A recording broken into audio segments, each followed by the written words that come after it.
বরিশাল নগরবাসীর জন্য দর্শনীয় স্থান তৈরি হচ্ছে নদী তীরবর্তী এলাকায়। ৩০ গোডাউন সংলগ্ন খালের দুকুল ঘিরে প্রায় ১.৫ কিলোমিটার জায়গায় এই দৃষ্টিনন্দন স্থাপনা হতে চলেছে।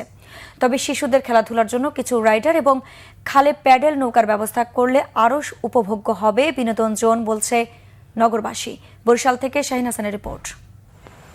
কেএফডব্লিউ প্রজেক্টের বরিশাল সিটি কর্পোরেশনের সৌন্দর্য বর্ধনের এই কাজে বরাদ্দ ৪.৫ কোটি টাকা।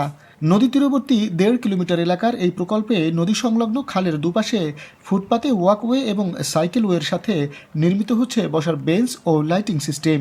তবে কাজে খুবই ধীর গতির অভিযোগ। ৫ই আগস্টের পর সম্প্রতি সড়ক দখল করে শিশুদের জন্য নির্মিত শাহানারা বেগম শিশু পার্ক ভাঙার পর নগরীতে বিনোদন পার্কের ঘাটতি আরও তীব্র হয়। ফলে নদীর তীরের এই প্রকল্পে শিশুদের জন্য কিছু রাইডার সংযুক্ত করলে বিনোদনে নতুন মাত্রা যোগ হবে বরিশালবাসীর জন্য। পার্কের ভেতরে যে দোলনায় দোলতো এবং অন্যান্য যে জিনিসগুলো ছিল, কিন্তু আমার বাসায় এখানে আমি দেখলাম যে এগুলো লুট হয়ে গেছে। বরিশালবাসী চাবে যে এইটাই, যে নদীর পাড়ে যেখানে বিনোদন কেন্দ্র হচ্ছে ওইখানে যাতে পরিপূর্ণভাবে শিশুরা যাতে তার মায়ের সাথে বা ফ্যামিলির সাথে নিজের মন দিয়ে আজকে খেলাধুলা করতে পারে। কাজটা দীর্ঘদিন যাবত এভাবে পড়ে আছে, কাজটা হচ্ছে না। নিরাপত্তায় এরা বসতে পারে না, হাঁটাচলা করতে পারে না। প্যাডেল নৌকা হওয়ার কথা, তারপরে বিনোদন কেন্দ্র টাইপের একটা কিছু করার কথা সিটি কর্পোরেশনের পক্ষ থেকে।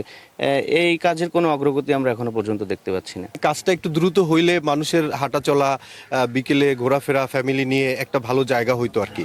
প্রকল্প এলাকায় খালি জায়গা থাকলে সেখানে পার্ক করার প্রস্তাবটি ভেবে দেখার কথা জানালেন বিসিসি কর্তৃপক্ষ। দেখবো যে আমাদের কোথায় কোন জায়গাগুলো আছে, জায়গা যদি থাকে সেখানে আমরা নতুন করে উদ্যোগ নিতে পারবো এবং সেই সামর্থ্য আমাদের আছে। রাইডার বসানোর মতো জায়গা পাশে আছে জানিয়ে ঠিকাদার ২-১ মাসের মধ্যে কাজ শেষ করার কথা জানান। প্রায় 60%, হয়তো আর ২-১ মাসের মধ্যে আমরা এটা চূড়ান্ত পর্যায়ে নিতে পারবো। নদী তীরবর্তী খালপাড়ের এই প্রকল্পে যে খালি জায়গা রয়েছে সেখানে শিশুদের জন্য একটি খোলা পার্ক সংযুক্ত হলে দর্শনীয় এই স্থানটি আরও উপভোগ্য হবে বলে দাবি বরিশালবাসীর। শাহিন হাসান, বাংলা ভিশন, বরিশাল।